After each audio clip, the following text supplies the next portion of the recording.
Beruchim Habayim Rabotai. Welcome to another edition of our Thursday night class. We are studying Parashat Vayera. Our parasha is very rich.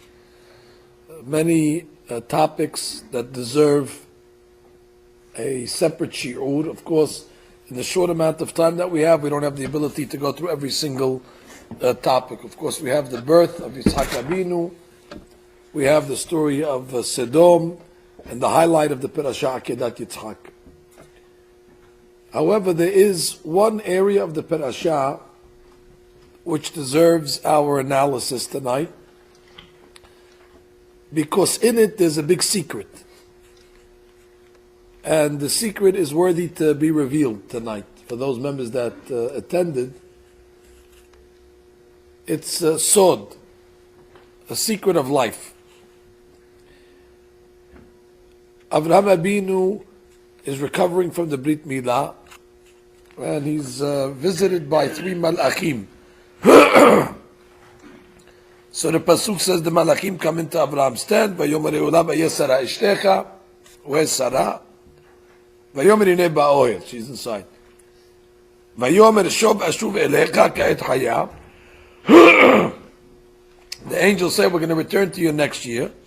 V'hinei ben de Sarah ishtecha. And behold, your wife is going to have a son. The Sarah shoma'at petach ha'ohel. Sarah hears the news. V'hu aharav. What does that mean, v'hu aharav? Who's the who? V'hu aharav. And he is behind. Or he is in the back. I just want to know the pshat and the pasuk. I don't want any, before we get to the Kabbalah, just simple interpretation. V'hu harav. How did you learn it? So Rashi says, V'hu harav, V'hu is referring to the door. V'hu, and the door was behind the malach. That means the malach was inside the tent. The door, meaning the petach of the oil, was behind him. V'hu harav, and Sarah was outside. And she, I don't know if she had a cup against the door listening, but she heard everything that happened. V'sara shoma'at. There is a commentator on the Torah called Yonatan ben Uziel. Exactly 1 week ago today, I was in Eretz Israel. I went to the kever of Yonatan ben Uziel. He wrote a targum. He learns differently. Sarah shoma'at, v'hu aharav.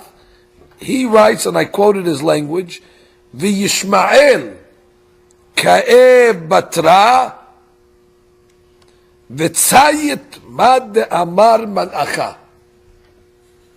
V'hu aharav is referring to Yishma'el. It means Yishma'el was standing behind the door, and he was eavesdropping.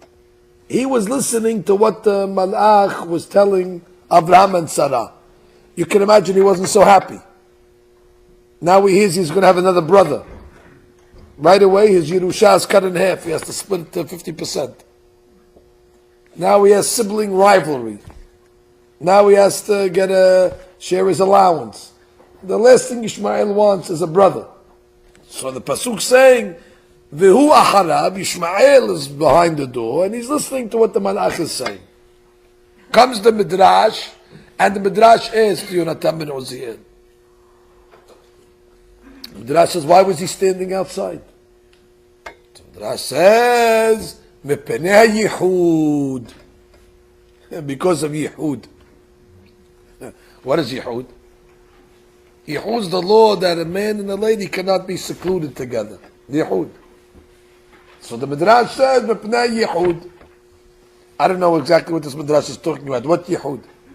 First of all, there was no Yehud yet. Yehud didn't happen until David HaMelech. But even if you want to tell me that Abraham Abinu and his family kept the whole Torah before it was given, what Yehud? There's three men and Abraham Abinu in the tent with Sarah. And it's the middle of the day. And the door is open. It's Reshut Rabim. What kind of Yehud is that? You know, Ishmael was such a Hasid, he's Mahmiran Yehud, and even the biggest Sadiqim are not Mahmiran. But the Midrash says, why was Ishmael outside? Damn question. I don't know if we'll answer this question, but it's a question nonetheless. Okay, let's continue the parasha anyway. So now she hears that she's going to have a baby. You have to assume when she hears that she's going to have a baby, the pasuk should say, "Vatomer Sarah, Baruch Ata Hashem Elokeinu Melech Haolam, She'ayanu v'kiyamanu v'gihanu lezeman hazeh, Baruch Atov v'Metiv." For sure, she should make a blessing. Or Baruch Ata Hashem Shomei Tefillah. I mean, she's praying for 90 years for this. She's waiting for this phone call for 90 years. They're praying the tefillot of the tzaddikim. And now finally she gets the greatest news. Ka'et Chaya ul Sarah ben. What's her reaction? Pasuk says, V'titzhak Sarah b'kirba lemor.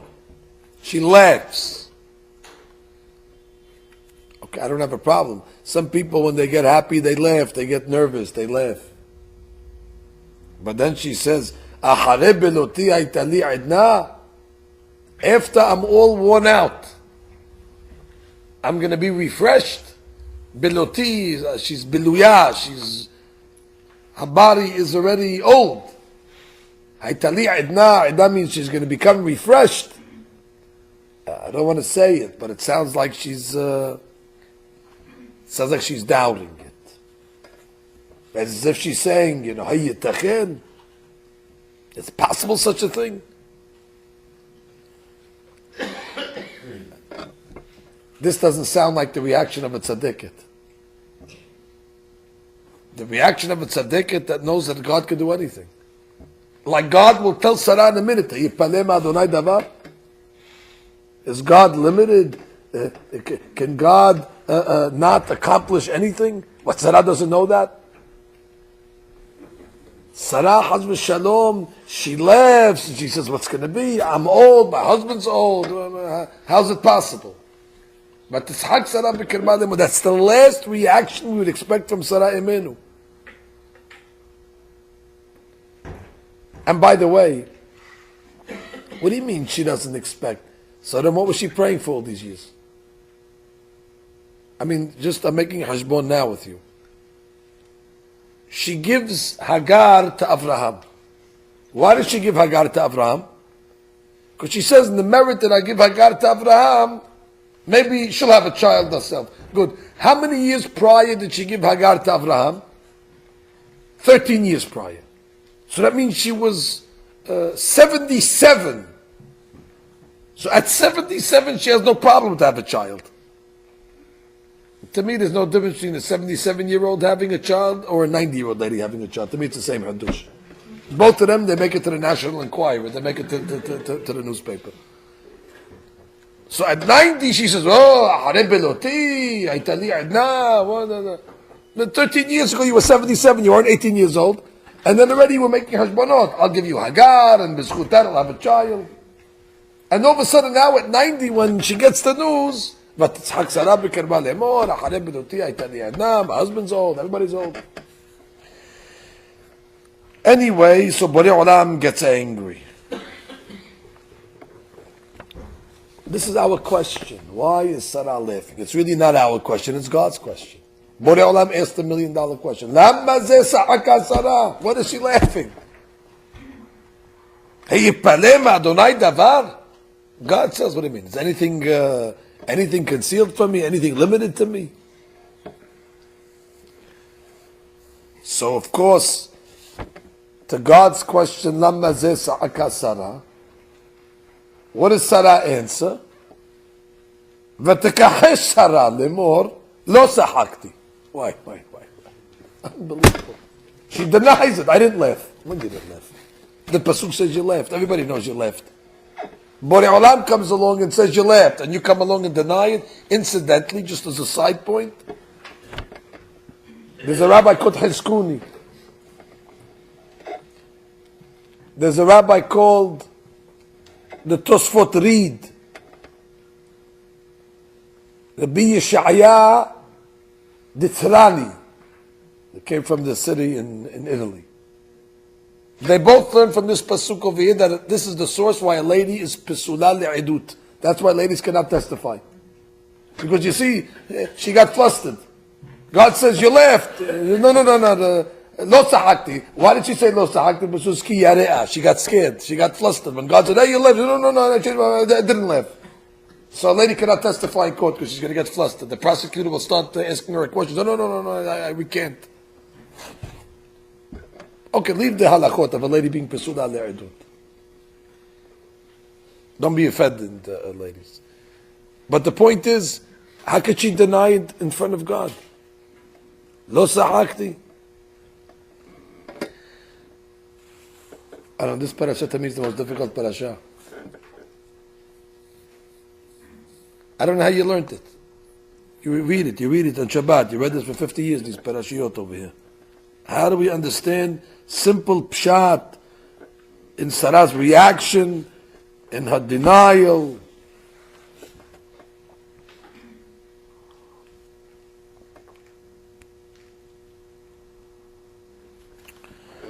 I'm going to tell you now what the Gemara Ta'anit says. Gemara Ta'anit is talking about a principle, how to preserve a blessing. The pasuk says, "Itzav Adonai et beracha ba'asamecha," that God will command His blessing ba'asamecha. So the Gemara says, what is this word ba'asamecha? Ba'asamecha comes from the word samui. Samui means concealed or hidden. Tanat the Gemara says, "Ena beracha mitzuya, ela bedavar she'ena ayin sholetet ba." A key to preserve and maintain one's blessing is to keep it under the radar, where eyes cannot penetrate it. Once already people see the blessing and they know what you're doing and they know what you're up to, there's a certain force called Ayin Hara, and it's an energy that comes out of the people's eyes, and that energy can be negative sometimes, and the Ayin Hara is able to, Haz v'shalom, damage a person's success. So the Gemara gives an unbelievable rule. It's the asamecha rule. Ba'asamecha. Samui min ha'ayin. Don't talk so much. Don't let anybody know how much money you have, what you're going, what you did. Not like today. Today, if a person has a little success, right away he goes on Twitter, he takes 150 pictures, he sends it to all his friends. Because he went to a restaurant, he's eating a sandwich. He has spaghetti and meatballs. Right away, he takes a picture of himself. He sends it to the whole world. Look at me, I'm eating spaghetti and meatballs. This is exactly the opposite of what the Torah is telling you. Ba'asamecha. Ba'asamecha, keep it to yourself. So a lady got an engagement present or an anniversary present. Right away, she takes a picture of the jewelry. Click. What happened to Ba'asamecha? You want beracha? Now she's getting Ayin Hara from 150 friends. Even though they text her back, very nice, Mazal Tov. Meanwhile, Ayin Hara. The next day, she's making the Tajadayim, the ring falls down the sink. She wants to know why did this happen to me? What happened to you? What happened to Ba'asamecha? You understand what I'm saying? Ela beracha shiruya, ela bedavar hasamui min ha'ayin. Of course, it's not always 100% able to keep things clandestine, but as much as you can. You shouldn't promote, you shouldn't talk, you shouldn't advertise. In America, we call it low-key. You have to low-key it.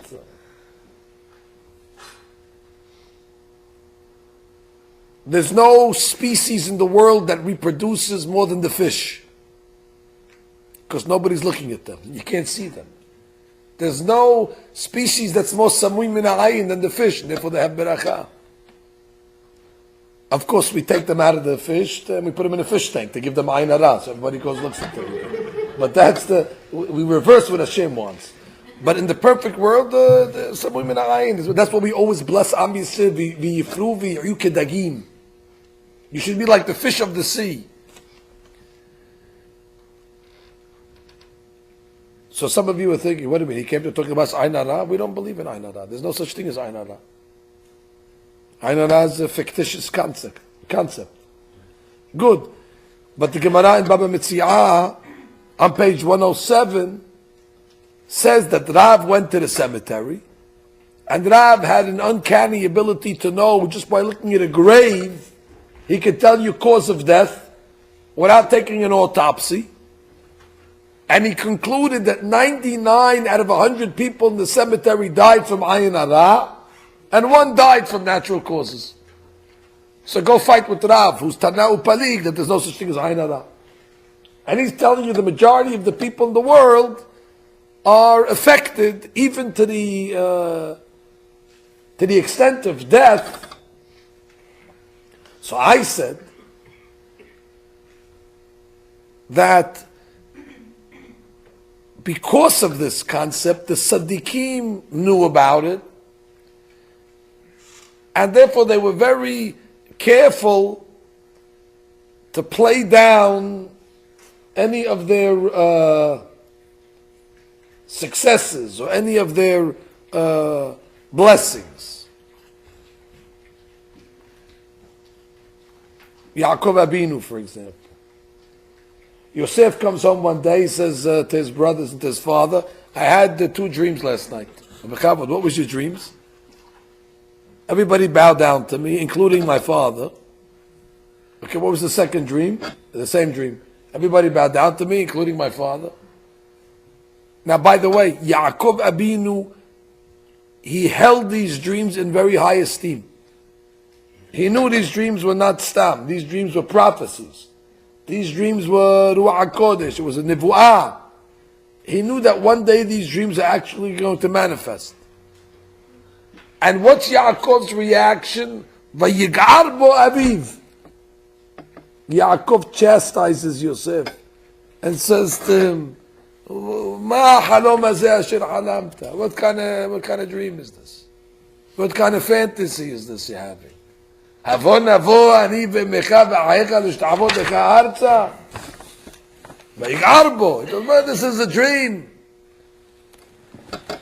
And then right after he chastises him and he rebukes him and he belittles him and he tells him, Ma halom hazeh. What does the next line say? Va'aviv shamar et hadavar.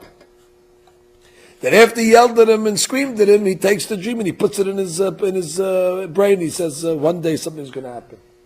So I can ask you a question. If you believe that the dream is significant, so why do you say, Ma halom hazeh? Because he doesn't want the brothers to give Yosef the Ayin Hara. We call that a decoy. Which means if Yaakov Abinu would have said, this is a Ashrecha Yosef HaSadik Shezachita Lenevuah. Oh, you're a prophet. Brothers, you know, your brother Yosef is a prophet. This is Nevuah. The brothers about Nevuah. This guy's a Nevuah. Ben Zikurim, young guy has a prophet. They would start talking, and all of a sudden they would start looking at him. They would become resentful. And then, you know what would happen? It wouldn't happen. The Ayin Hara would spoil it. So Yaakov Abinu doesn't want the brothers to spoil it. So right away he says, nah, come on, ashtiyot. It's like somebody comes to you and says, I heard you made a lot of money. Come on, but a lot of money. I'm waiting to make a lot of money. I wish. Meanwhile, he made a lot of money. But he doesn't want to talk. A lot of money, what a lot of money? I'm waiting to make a lot of money. So the guy walks away and says, I thought he made, okay, forget about it. He forgets about it. You understand? The tzaddikim always are trying to get away from the Ayin Hara. So that's a ploy of Yaakov Abinu. Yeah. It's brought down in Sfarim. Even when you go to a tzaddik to get a beracha for something, if you want the beracha of the tzaddik to work, don't tell anybody. Don't publicize, I'm going to the tzaddik to get a beracha because I need this and this. Don't talk. The talking already can cause Ayin Hara that it should become sabotage. Just go do it. Go do it. You don't have to broadcast. I once brought a proof to this. The proof is from this week's Haftarah. The Shunamit. The Shunamit lady was a tzaddiket. She was very hospitable. She always invites the Prophet Elisha to stay by her. She built him an annex. The bed and a table and a menorah. So the prophet is very grateful. So the prophet tells the Shunamite woman, how can I bless you? She says, no, I don't need anything, Baruch Hashem, and I'm betoch ami anochi yoshevet. So the prophet says, still, I want to bless you. So the prophet finds out that she doesn't have a child. She's childless. So the prophet Elisha blesses the Shunamite next year at this time, just like it said in this week's parasha by Sarah. Next year at this time, you're going to be hugging a baby. And sure enough, boom, next year at that time, exactly like the prophet said, she had a baby boy. A few years later, the Navi says the boy's in the field. All of a sudden he says, aha, Roshi. He got an aneurysm or something, bar minar, and dies. The mother takes the corpse, goes into the house, puts the baby on the bed. He dies. She can't believe it. What kind of blessing is this? The blessing of the prophet, and now after a few years the baby dies? What is this, a prank? So she wants to go to the prophet, she wants to ask for a blessing. She wants more than a blessing, she wants a miracle. She's going to go to the prophet now and ask on the paper for Tahiyat HaMetim. Her request is Tahiyat HaMetim, it's not a small request. So she goes to her husband, the Shunamite goes to her husband and says, could you saddle a donkey for me? I need a donkey to go on a trip. Where are you going? I'm going to the prophet. What does the husband say? Why are you going to the prophet? Lo Chodesh velo Shabbat. It's not Rosh Chodesh, it's not Shabbat. Why should you go to visit the prophet? In those days they would visit the prophet on Shabbat and Rosh Chodesh. Lo Chodesh velo Shabbat. Is everything okay? That's what the husband asks her. What does she answer back? Vatomer Shalom. She says, yeah, no, everything's fine. She doesn't tell her husband. Why? Not that the husband's going to give her Ayin Hara, but if you want beracha, especially in this case over you're going to the tzaddik to ask for something that's supernatural, don't talk. Once already gets out, it can get sabotaged. People talk about it and they have a jealous eye, however you want to refer to it as. So she doesn't even tell her husband what she's about to do. She does it, and it worked. The prophet ended up coming to the house, lied on the baby, and the baby was resurrected. The baby eventually becomes Habakkuk Navi. But the point is, you see this concept that the tzaddikim, they never flaunted or talked about their hatzlachot, their prosperity, their blessing.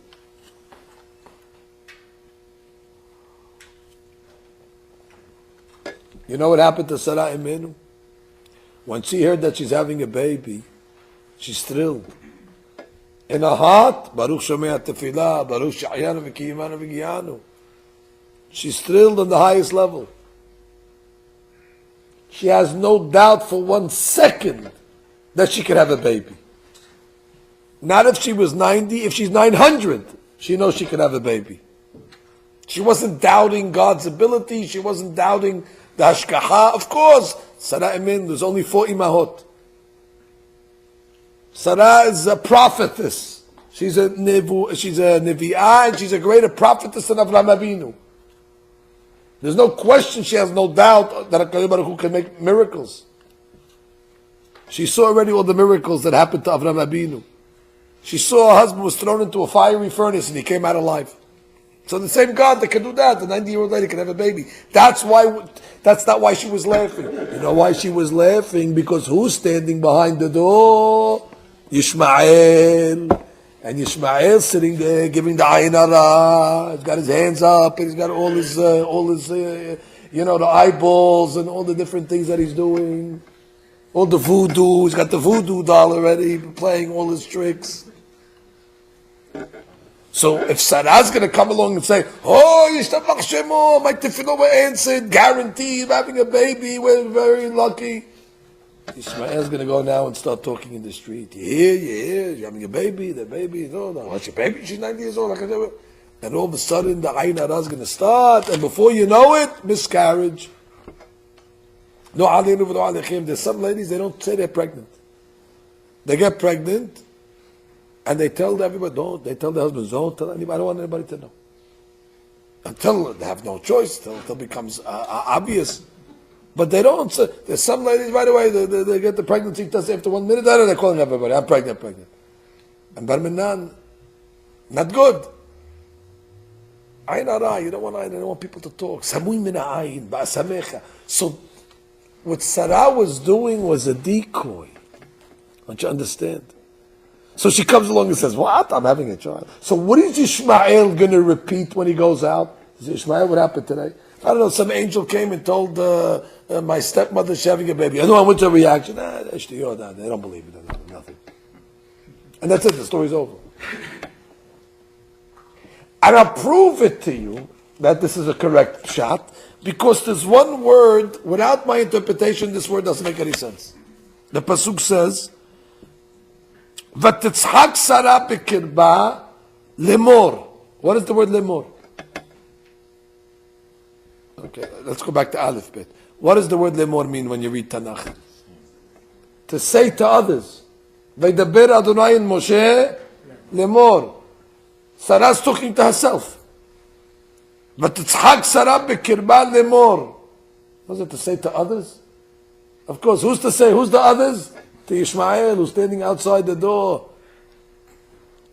She goes to the door and she says, Ahare beloti, haitali idna, lemor. So Ishmael will take the news and carry it out.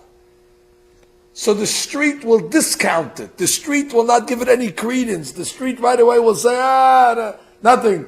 It's not going to happen. Oh, if that's the case, so Borei Olam comes along and says, hey, lama zeh Sarah. Why is she laughing? Is she laughing because she doesn't believe?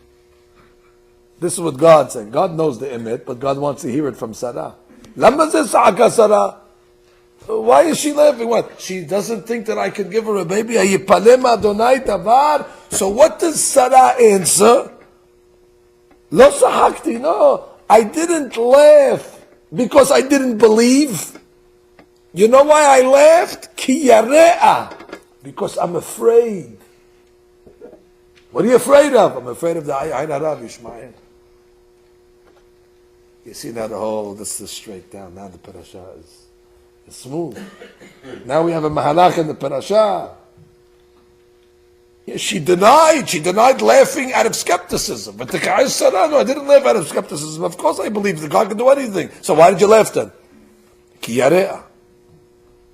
So what does God answer back? Lo ki sahakt. No, you laughed. What do you mean you laughed? What Elam was saying is a big hadush. Yes, there's Ayin Hara, and yes, Ishmael he can sabotage, but not in this case. Because this case, you heard it from the prophet, from the malach, you heard it from my mouth directly. When you hear a beracha from God, Hayipalem Adonai davar, after God already is heralding this news directly to you, you don't have to worry about Ayin Hara. And therefore, your laughing is considered a problem. It's skeptical, not laughing. Normally, you want to make a decoy, no problem. Like the Shunamit doesn't want to tell her husband, like Yaakov Abinu says, no problem. But here, the Malach told you directly. The Malach came and said, I'm speaking in the name of God. This wasn't a dream. This is direct communication. So God says, when there's a direct communication, you don't have to worry about Ayin Hara. You shouldn't have, you didn't have to make this whole ruse. Oh, but you know what I learned from this? That unless you hear a direct communication from God, and unless it's heralded directly from the Malach, you have to worry about Ayin Hara. God didn't tell Sarah, shtuyot, Ayin Hara, what are you worried about it for? You don't believe in that. We don't believe in that stuff. What are you talking about? No, he said, in this case you don't have to worry, but mashma what? Outside of this case, you have to be concerned. So then the question, the $1 million question is, how do you protect yourself? So you're going to answer me, Rabbi, you gave me the answer already. Just be low-key, don't talk too much, don't let everybody know what you're doing. And the Ba'asamecha, good. But as much as you want to keep the Ba'asamecha, sometimes things get out. So is there a way to protect yourself? So I'm going to give you the way. We're not worthy to hear this, what I'm telling you now. We're not worthy. But because I was away for the past 2 weeks, so I feel that I have to compensate you by revealing a big secret. And to talk about the Shemot HaKiddushim a little. Everybody knows Borei Olam has names. Yud Ke Vav Ke, we know Yud Ke Vav Ke, mercy. Elokim, Din. Shem Shakai, on the mezuzah, that's the Shem of protection. Shomer Daltot Yisrael. Kel, Aleph Lamed, Chesed Kel Kol Hayom. There's different names of HaKadosh Baruch Hu. But what's not so well known is that there's a list, and I have the list, of 72 names of God, and each one of these names has 3 letters. You're going to say, hey Rabbi, how'd you get that list? Where do you get the list from? The list is actually written in the Torah itself. Open up the beginning of Parashat Beshalach. You'll find over there 3 Pesukim. Each Pasuk has 72 letters. And the Zohar HaKadosh says, take the first letter of the first Pasuk, the last letter of the second Pasuk, and the first letter of the third Pasuk, and you have a name. Take the second letter of the first Pasuk, the second to the last letter of the second Pasuk, and the second letter of the third Pasuk, and you create a name. And from these 3 Pesukim, I'm not telling you what Pesukim they are. But I'm just trying to tell you, it's in the Chumash, it's in the book. You don't even have to go further. And you'll make a list for yourself of 72 names, and each name has 3 letters, and you're going to say, Rabbi, what's the benefit to know these names? Because each name over here is another key for another situation.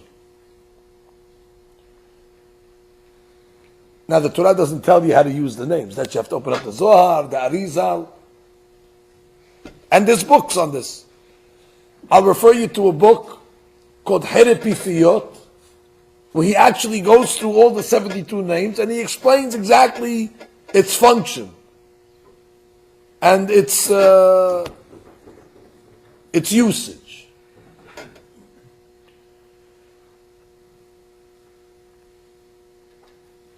Asageveu ki yada shemi. Borei Olam says, I protect you. I protect you. Why do I protect you? Because they know my name. He knows my names.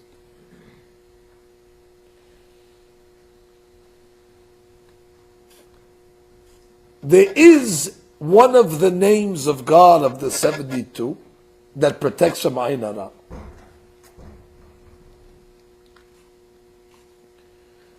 How do we know there's such a name? I'll tell you how we know. Because there's a rabbi called Rav Shimshon Mastropoli. He writes in the Sefer is called Karnayim, in Perek Yud, the Sefer, he says, Kabbalah mi Rav Huna. We have a tradition from Rav Huna from the Gemara, Rav Huna. Sigula, certain Sigula, against Ayin Hara. Wow, this is the first time I've heard of this. Rav Huna already became in the Sigula business. We have a tradition from Rav Huna. Rav Huna, normally traditions come from, the modern rabbis, the later rabbis. Sigula from, the Hasidic Rabbi that lives in, this place over there. No, Sigula from Rav Huna. Wow, what's the Sigula from Rav Huna? Sigula against the Ayin Hara.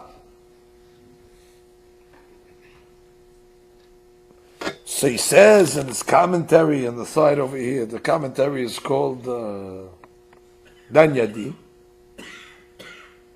And he says, what's the Sigula of Rav Huna? He says that there's a pasuk that we say when we come into the Bet Knesset. Va'ani berov hastecha avo betecha. Ishtahave el hechal kodshecha b'yiratecha. That I'm coming to your house of worship. I'm bowing in the hechal kodshecha in front of the hechal. So he says that if you take the three words el ishtahave el hechal, ishtahave is an aleph. El is an aleph. Hechal is a he. There's a Shem Kadosh He Aleph Aleph. That's one of the 72 Shemot, which comes from the pasuk Ishtahave El Hechal, with He Aleph Aleph backwards. That's the Shem against Ayin Hara. What should you do with it now? I'm not saying you should put it on your car, or make a license plate, or put it on a baseball hat, or put a shirt, or walk around with a placard, Hey Aleph Aleph. But stam, for your information, you should know that that's the Shem. And Rav Shimshon Mastrupoli says, that's Rav Huna's item. Rav Huna revealed that to the world. Rav Huna is the one that said, I don't even know how he knows it. He says, Bekabbalah mi Rav Huna segula. And in the commentary he says, and the Sigula is Ishtahave Elechal. Those three letters, and that's the Shem. He Aleph Aleph.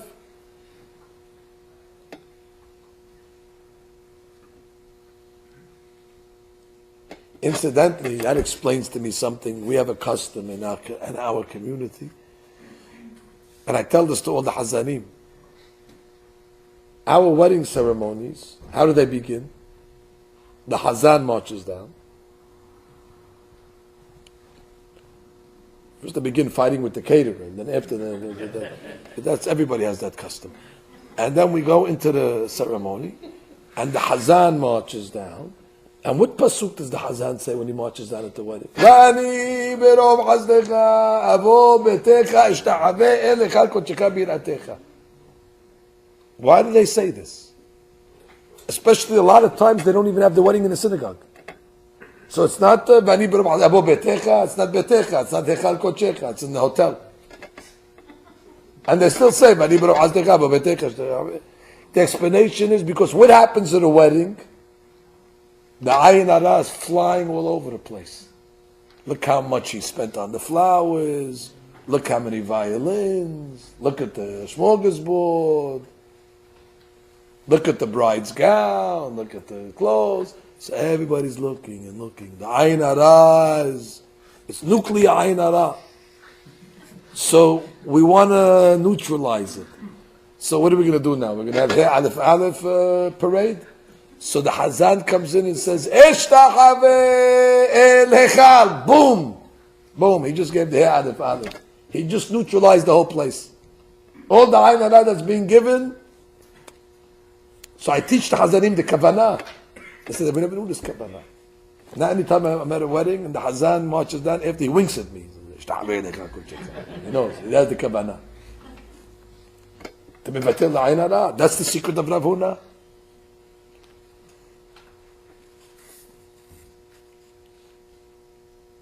If you understand this, you'll appreciate the Gemara. There's a Gemara in Pesachim. I couldn't find a smaller print.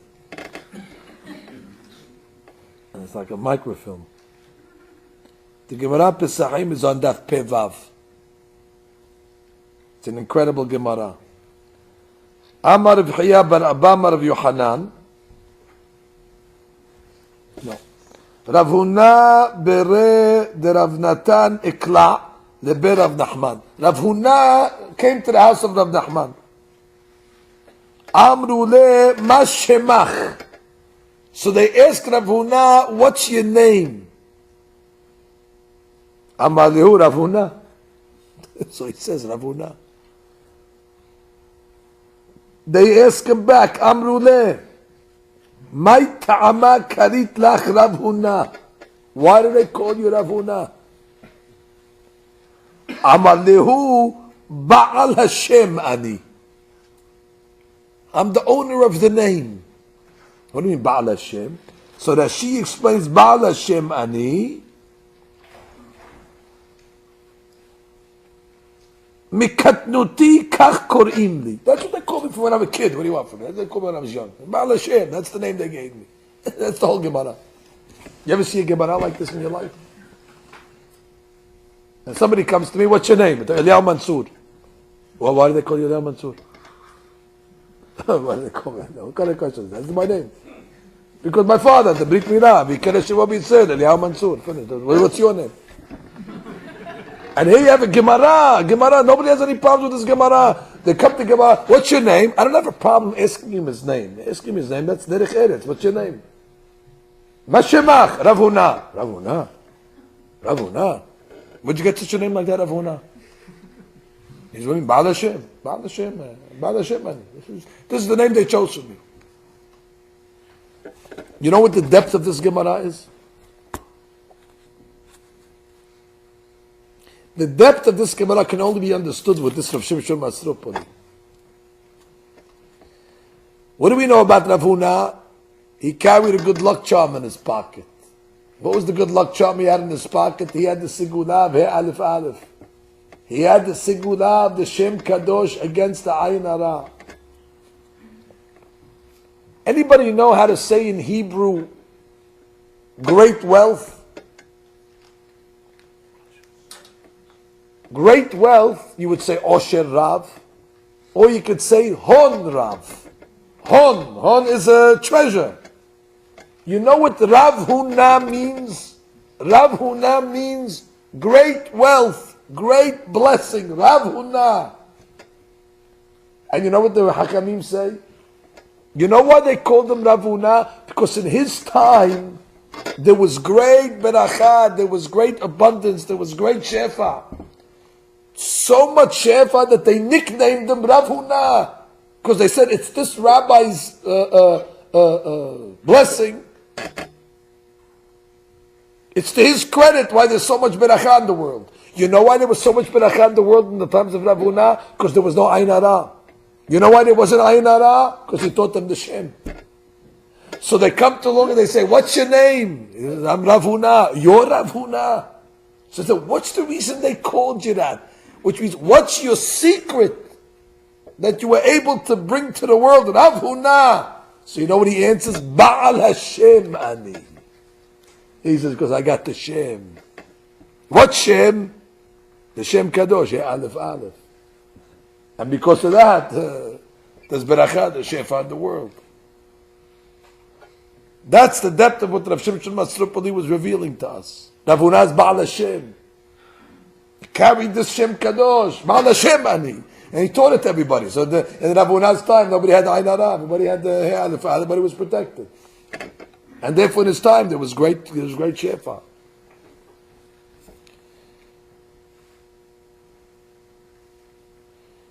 We say every morning in the Tefillot, Asam gevulech shalom, chelev itim yasbi'ech. Asam gevulech shalom. We say, Borei Olam, you bring into the borders of Am Yisrael shalom. Chelev itim yasbi'ech, and you bring Parnasa, Shefa, Chelev Hitim, the fat of the crop, Hitim of the wheat. And the interpretation of this pasuk is, we're telling Borei Olam, you bring to us life, which is Shalom, life and sustenance. Hasam gevulech Shalom, Chelev Hitim yasbi'ech. And why are we so fortunate that we have Shalom and we have Parnasa? Because we're free from the Ayin Hara. And when you don't have Ayin Hara against you, you have long life and you have Beracha. And what's the next pasuk? Asam gevulech Shalom Chelev Hitim yasbi'ech Hasholeyach Imrato Ares. He Aleph Aleph. Hasholeyach Imrato Ares. Because we know the Sigulav Rav Huna, Sholeach Amrato Ares, Ishtahave El. Therefore we have Chelev Hitim, therefore we have Shalom. The Gemara says in Ta'anit, the Gemara says, What do you do if there's a famine in the land? How do you say famine in Hebrew? Ra'av. But in Hebrew, Ra'av. And how do you say, and it says in the Gemara, there's a famine and there's death. Death is called Mavet. So there's Ra'av and Mavet.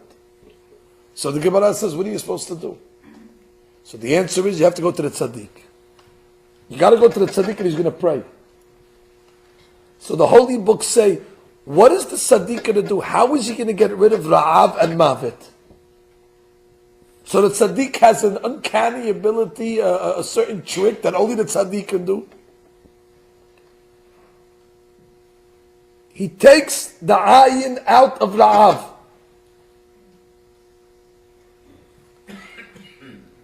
And if you take the ayin out of Ra'av, now what does it spell? Rav. And he puts the ayin in the word Mavet.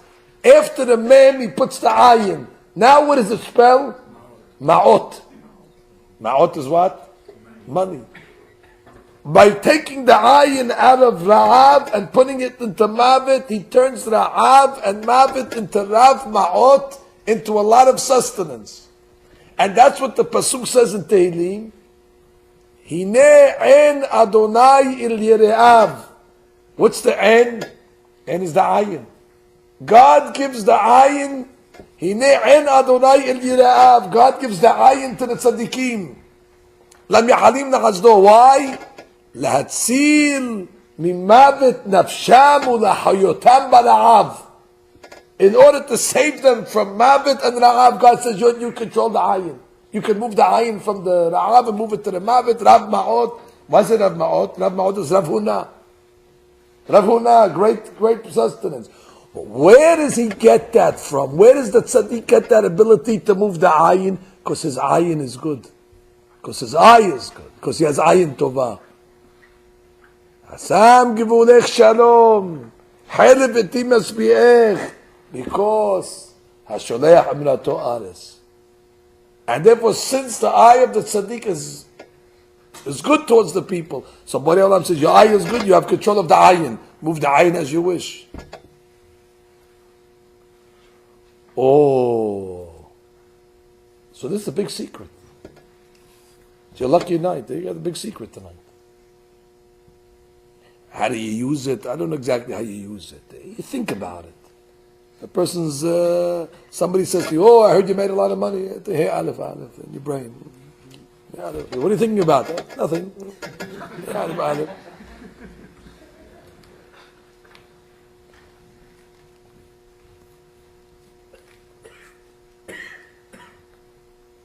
So what happens? Sarah was worried about the Ayin Hara. Because Ishmael's outside. He wants to sabotage the whole birth. He wants her to get a miscarriage. So God says, why did Sarah laugh? And what did Sarah say? So the Pasuk says, Vayomer Hashem el Abraham, lama ze sa'aka lemor. Why did Sarah laugh and say, Ha'af omnam eled?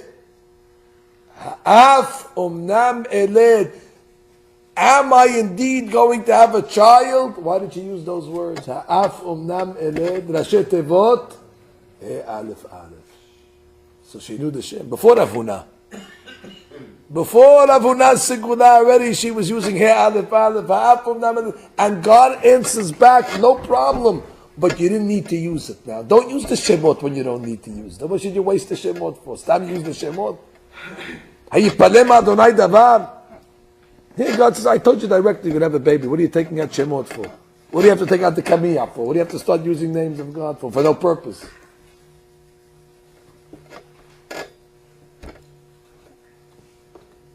Only question remains.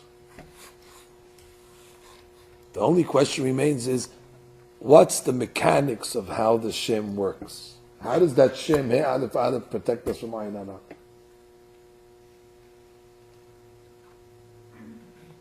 That's a good question.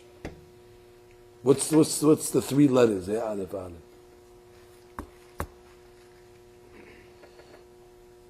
Even though I saw brought down in one of the Sefarim of the Kabbalah that they say, He Aleph Aleph is Rashi Tevot. It says in the Pasuk, Yiftach Adonai Lecha Et Otzaro HaTov. Et Otzaro HaTov, Aleph Aleph He. So in the Shem is hinting Et Otzaro HaTov, Rav Huna, the Rav Ma'ot. But really, what's the depth? So I'm going to tell you the depth. Really, we should go to the mikveh before we say this part of the shiur. It's Leil Shishi already. Leil Shishi is already. The Kedusha Shabbat allows us to expand them. The holy name of God, Yud Ke Vav Ke. Havaya. Shem Kadosh.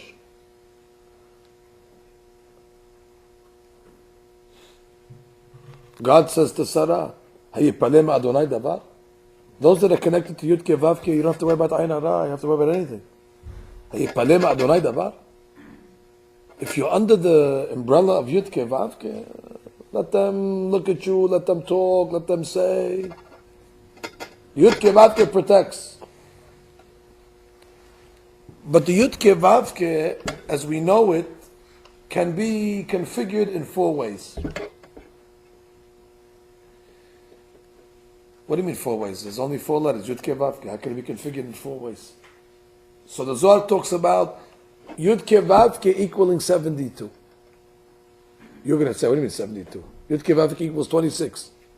When somebody goes up to the Sefer Torah, he says, how much you want to donate? $26. Why? Because he heard Yud Ke Vav Ke equals 26.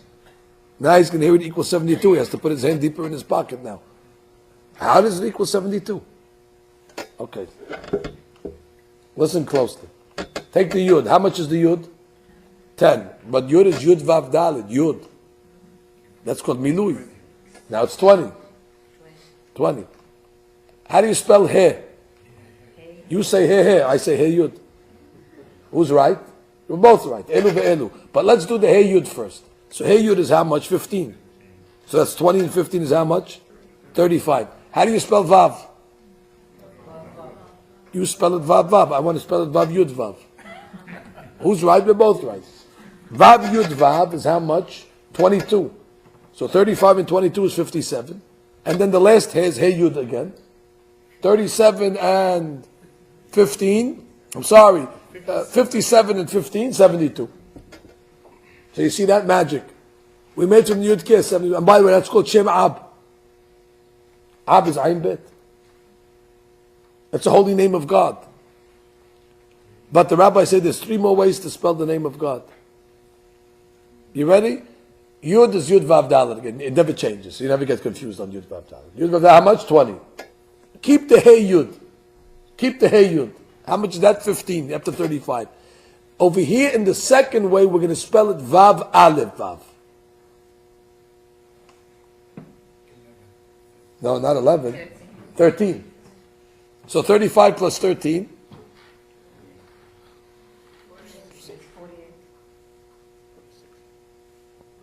20 plus 15 is 35 plus 13. And then you have Hey Yud again plus 15. 63. Good. So the second configuration is Sag is 63. So you have 72, you have 63. Guess what? We can make the name of God equal 45. How? Yud Vav Dalet. Boom, you have 20 already. Now we're going to spell the He Aleph. That's 6. Now you have 26. And the Vav, we're going to spell Vav Aleph Vav with Alephs. That's 13. So 26 and 13 is 39. And the last He is He Aleph again is 6. Bingo. 39 plus 6, 45. That's called Shema Bim He. Understand? There's one more way we can spell the name of God which equals 52. How? Yud Vav Dalet. That's 20 already. How do you spell He? Well, we spelled it already He Yud. We spelled it already He Aleph. What's the third way you spell it? He. He is 10. So now you have 30. And Vav will spell Vav Vav. Don't put anything in the middle. That's 12. That's 42. Again, He, the last He is another 10, 52. So you see, the configuration of God's holy name could be sometimes 72, sometimes 63, sometimes 45, sometimes 52. Ab, Sag, Ma, Ben. Understand what I just said? Ab, 72. Ma, Ab, Sag, 63. Ma is 45. Ben is 52. Anybody that connects themselves to that holy name, all the blessings come from that. By the way, how do you say blessing in Hebrew? Beracha. How do you say the blessing? Ha-beracha. Good. How much is ha-beracha? Here's how much? 5. Bet is 2. That's 7. Resh is 200. That's 207. Chaf here is 25. 207 and 25? 232. What's so significant about the number 232? What's 72 plus 63 plus 45 plus 52? 232. Which is, if you count up all the configurations of God's name, you understand? If you configure all the names of Hashem, 72, 63, 45, 52 equals 232, the exact numerical value of ha-beracha. That's it. When there's beracha, you have nothing to worry about. I'm going to tell you a secret now. You ever see some people when they make Birkat HaMazon, when they make the Birkat HaMazon, they take a cup, they hold the cup. Koshel Birkat HaMazon. It's a big thing to do this. Some people, they like to get the Aliyah Shishi on Shabbat. So it's a big Aliyah. One of the big Mekubalim, Rabbi Mutzafi said, Rabbi Ben Sion Mutzafi said from his father, Rabbi Salman Mutzafi, Zecher Tzaddik Devracha, that making the Birkat HaMazon with a kos yayin is like 100 Aliyah Shishis. You're fighting to get Aliyah Shishi, don't forget about it. Just make Birkat HaMazon with the kos yayin. Why? What's the hadush? What does this kos yayin on Birkat HaMazon do?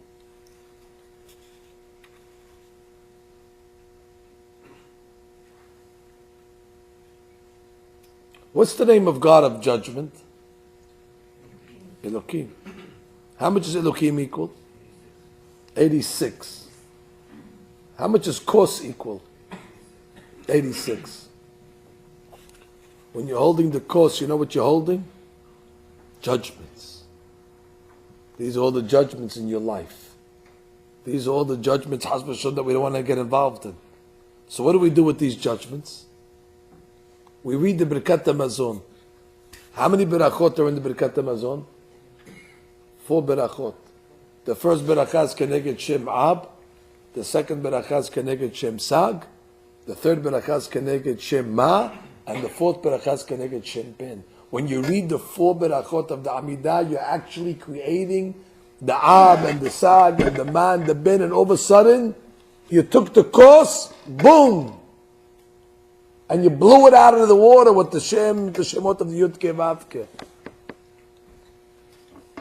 Isn't it worthy to spend a few minutes to get rid of the judgments? So you take the dinim, you hold it in your hand, because that's the target. You have to hold the target in front of you over there. And you start shooting. Berakah Shena, Berakah Shena, boom, Berakah Shena, boom, Berakah Shena, boom. Now it's all Berakah.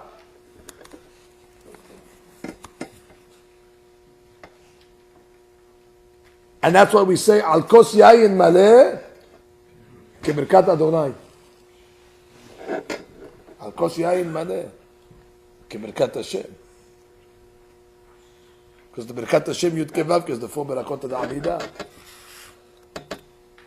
So you see, there's great power in this.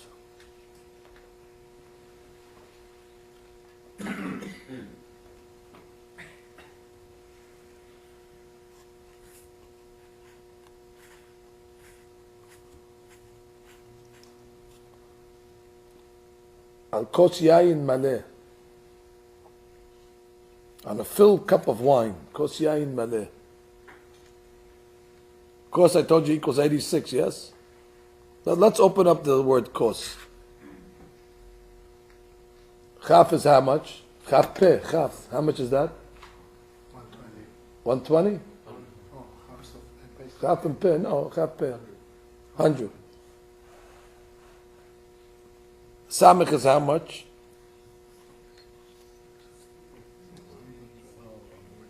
120. Samich is Samich Mem Chaf. So that's 120. So now how much you have so far? 220. Oh, that's very good. And how much is Vav? Vav Vav. That's 12. 232. Al Kos Yayin Maleh. We turn the Kos, which is 86, into Kos Maleh. When you have Kos Maleh, you went from 86 to 232. And the 232 is Kibirkat Adonai. It equals Kibirkat Hashem. It's the Merakav Yud Ke Vav Ke. You understand what the depth of Kos Maleh is? Why am I telling you all this?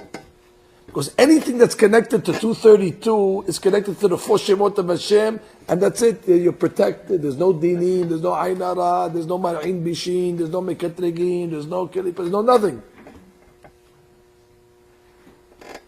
But you're going to say, but Rabbi, you lost yourself. You forgot where you started. You don't know where you are. You lost yourself. But I didn't lose myself.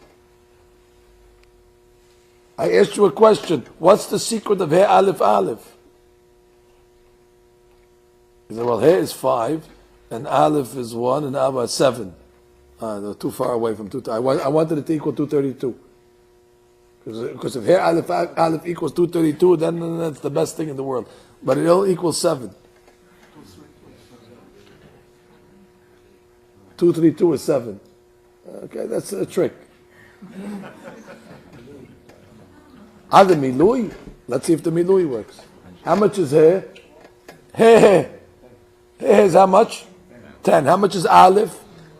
Aleph Lamid Peh is 111. But there's 2 Alephs. So 111 times 2 is how much? 222 plus the He is 10. 232. That's worth it.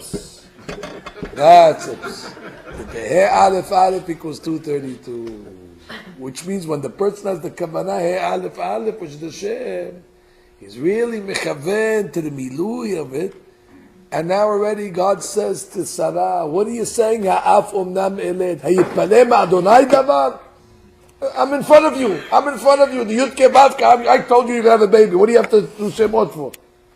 You only have to use the Shemot when you're away, when it happens not directly. Then you have to bring the Shemot in. But Hashem is right over here. It's not necessary.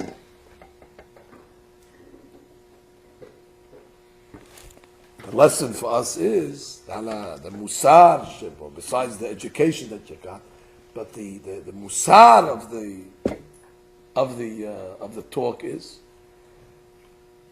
davar hasamui min ha'ayin.